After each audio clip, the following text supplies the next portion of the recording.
مخاطبین از رسانه پشت پرده ماجرای فیلم استاندار سابق یادتونه یعنی تیم میگه که منم دالشونی رو های گلزار جابجا کرد.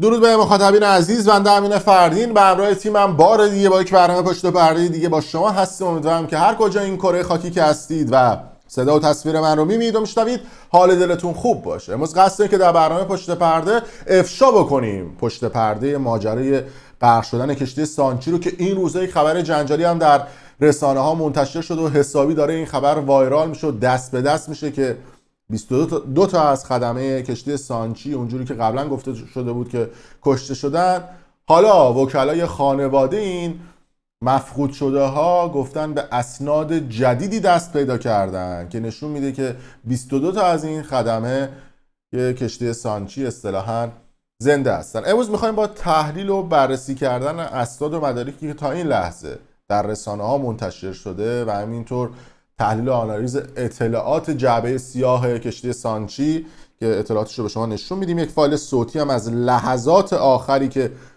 کشتی سانچی برخورد میکنه با کشتی فله‌بر هنگ کنگی که کشتی کریستال بوده، یه فایل صوتی هم به دست ما رسیده که آخرین لحظه صحبت‌های کاپیتان کشتی سانچی با کشتی کریستال هستش. یه مقدار این فایل صوتی هم تلخ و ناراحت کننده هستش، ولی خب به شما نشون خواهیم داد.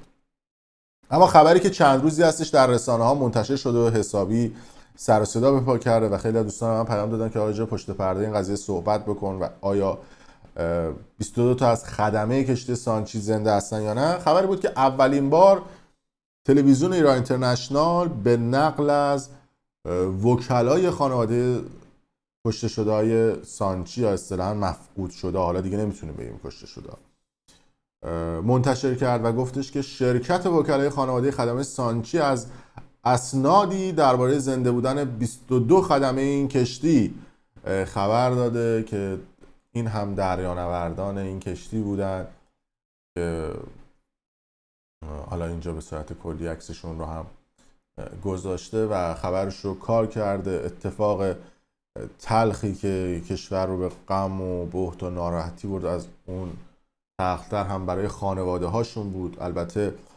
خانواده هایی که بیش از 5 سال دارن تلاش میکنن که حقیقت این اتفاق و ماجرا رو کشف بکنن. اتفاقی که در 16 دی ماه سال 96 رخ داد در موقعی که کشتی سانچی از بندر عسلویه حرکت میکنه در آبهای آزاد به سمت چین میره. اما اونجوری که از اینجا به بعدش جالب میشه، اونجوری که عنوان شده گفته شده که کشتی سانچی میخواسته بره به کره شمالی و یک سری محموله های غیر مجاز رو میخواسته حمل بکنه و ببره به کره شمالی. میدونید که هر گونه معامله کردن یا بردن وسیله و سلاح به کره شمالی عملاً تحریم های بین المللی رو داره و همین اتفاق و گویا این تصادفی که اتفاق افتاده بوده باعث شده بوده که خدمه رو به نوعی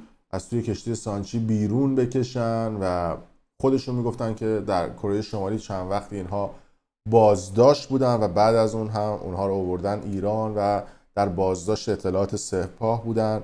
پیشتر طائب به عنوان رئیس اطلاعات سپاه از این عملیات خبر داشته و این چیزی هستش که در رسانه ها میگن. اما پیشتر هم یه سری سند و مدرک اومده بود بیرون، حالا که ما هم قبلا یه ویدیو راجبش ساختیم در خصوص نتایج بررسی کشتی سانچی. حالا من به صورت تیتوار میرم پایین. از منابع مختلف گفته شده اطلاعات جعبه سیاه کشتی کریستال، کشتی فله‌بری که مثلا دانه های سویا داخلش بوده. خیلی تند دارم میرم جلو که ببینید قبلا یه ویدیو راجبش ساختم.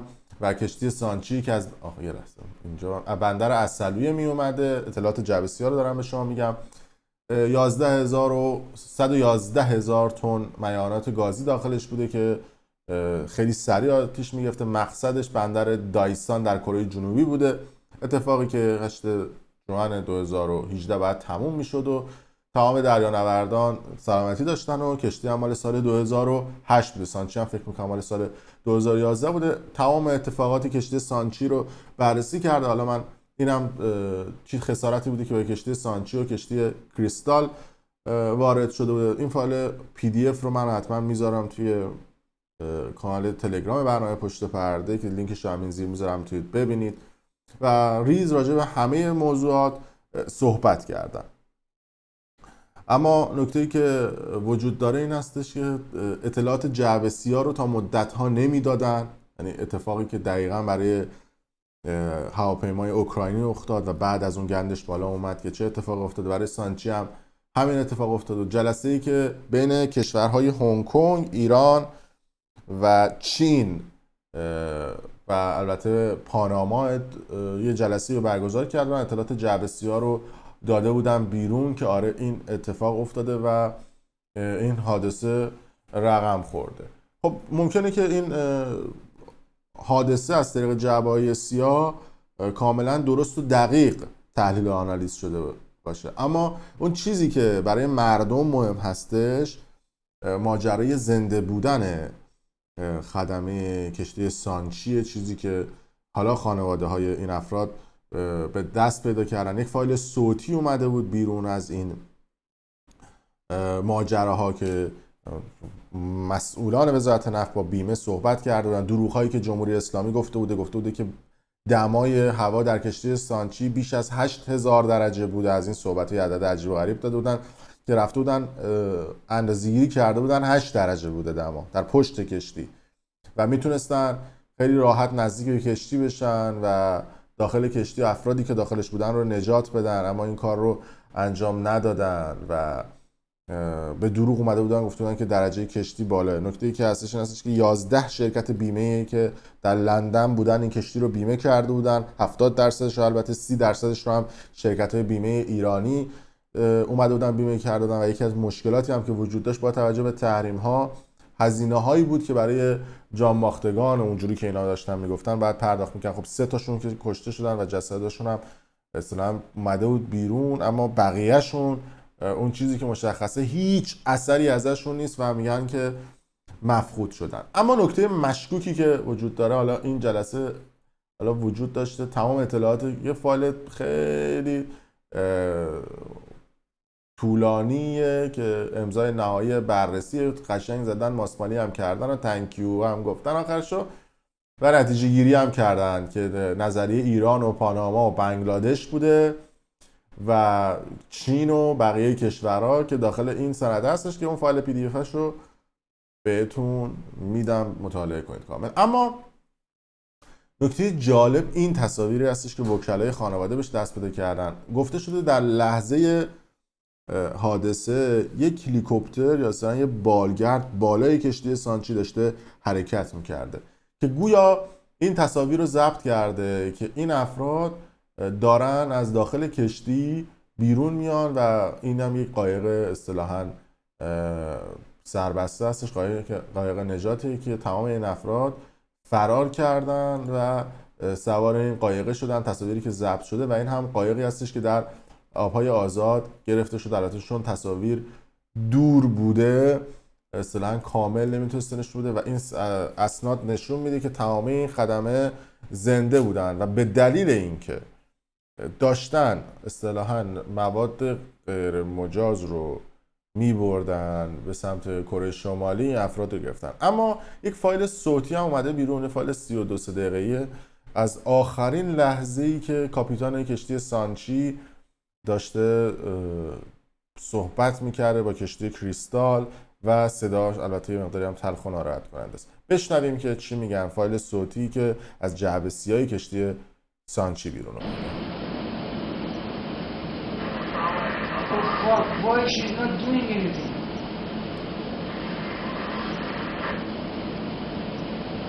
Oh man, he's touching. Yes, Go to port side, full port side. full force. Oh man. Oh god, no, full starboard side, please, Full starboard, full, please, please. Full Captain isn't action anywhere. آرد حساب Hard to stop. Oh, حالا وای میگی؟ داری میخوری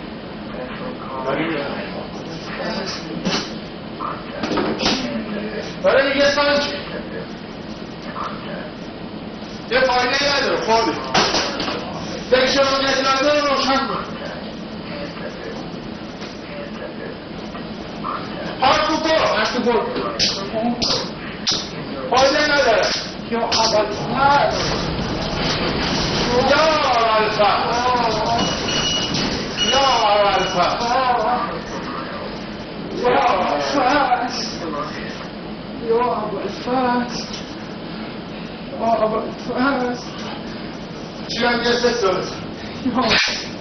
دوستان صدایی که میشنوید آخرین صحبت‌های خدمه کشتی سانچی و افراد مختلف هستش که داخل کشتی سانچی بودن در اون اتاق مرکز کنترل که توسط جعبه‌سیاه کشتی سانچی ضبط شده.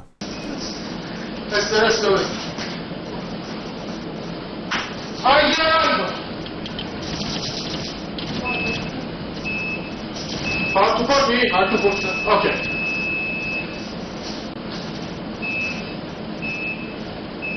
Hello, my school.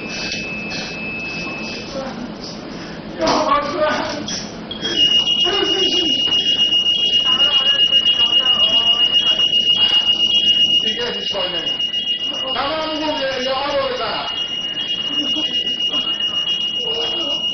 نه نه آتیش رو چکار کنم او با پایه پمپ رو بزنم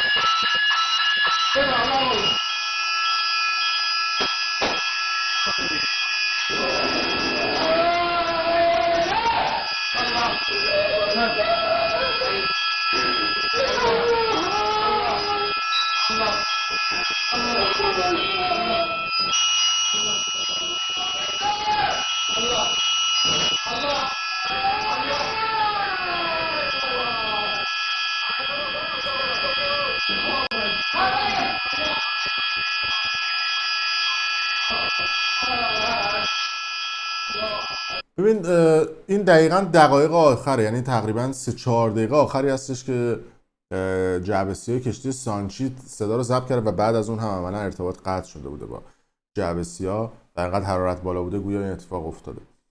به نکته که وجود داره حتی اگر 3-4 دقیقه هم، حالا نوآنالیز داده بقیه‌اش هم میذارم بشنوید جلوتر، حتی اگر 3-4 دقیقه هم این اتفاق رخ داده باشه، پس طبیعتاً خدمه کشتی سانچی که کشتی که طولش خیلی زیاده دیگه، 100 متر ممکنه طول کشتی باشه، فرصت کافی رو داشتن اگر در جلوی کشتی این اتفاق افتاده باشه اینا بیان و سوار این کشتی اصطلاحاً قایق نجات بشن و برن و طبیعتاً تایم لازم رو داشتن. حتی اطلاعات جعبه‌سیاه هم این قضیه رو تایید میکنه.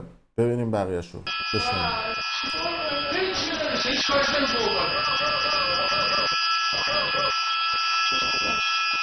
کجا بوده؟ نجاتتون رو آماده کنید.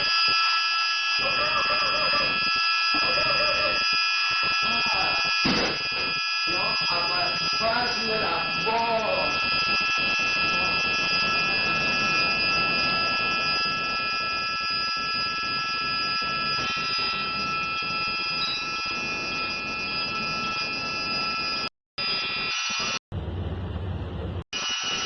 عملاً اتفاقی که افتاده بوده نمیدونم راجبش چی بگم، اما اگه نظر شخصی خودم هم بخواید با توجه به دروغگویی این جمهوری اسلامی در طول این چند دهه گذشته بر کسی پوشیده نیست که این حتی منابع ما هم قضیه رو تایید کردن که خدمه کشتی سانچی در حال حاضر زنده است و حالا معلوم هم نیست چه بلایی سرشون آورد. اما نکته دوم این که خیلی من دوست ندارم خودم بذارم جای خانواده های کشتی سانچی که اگر دستشون به جای بند نباشه تا آخر عمرشون در یک برزخ به سر میبرن و تا آخر عمرشون در یک بلا تکلیفی به سر میبرن و باید ببینیم که واکنش مقام‌های جمهوری اسلامی چیه. اما با تحلیل آنالیز اطلاعات جعبه‌سیاه و اطلاعات نتایج بررسی سانچی، اون فایل PDF زمان زیادی رو داشتن برای اینکه بخوان از کشتی سانچی فرار بکنن از اون حادثه و اون اتفاق، ولی به نظر من عقل سالم هم میگه وقتی همچین اتفاقی میفته شما اون که یه همچین محموله رو داری بعد جونتو برداری و بری. یعنی فکر کنید مثلا اینا که تا آخرین لحظه بیل ور نداشتن خاک بریزن رو آتیش، که عملا این اتفاق نیفتاده و خیلی هاشون ممکن بوده مثلا بپرن تو آب یا حتی دور اطراف اونجا. جالب بدونید که لباسای این افراد هم پیدا نشده، یعنی حتی استخونای این افراد هم پیدا نشده، یعنی پودر شدن این افرادی که خدمه اون کشتی بودن و اون اتفاق برشون افتاده. نظر منو میخواید؟ من بعید میدونم که این افراد توسط این اتفاق کشته شده باشن. مرسی تا این لحظه با ما بودید. اگر دوست داشتید کانال یوتیوب برنامه پشت پرده رو سابسکرایب کنید، ویدیو رو لایک کنید و برای دوستان خودتون به اشتراک بذارید. ممنون از شما.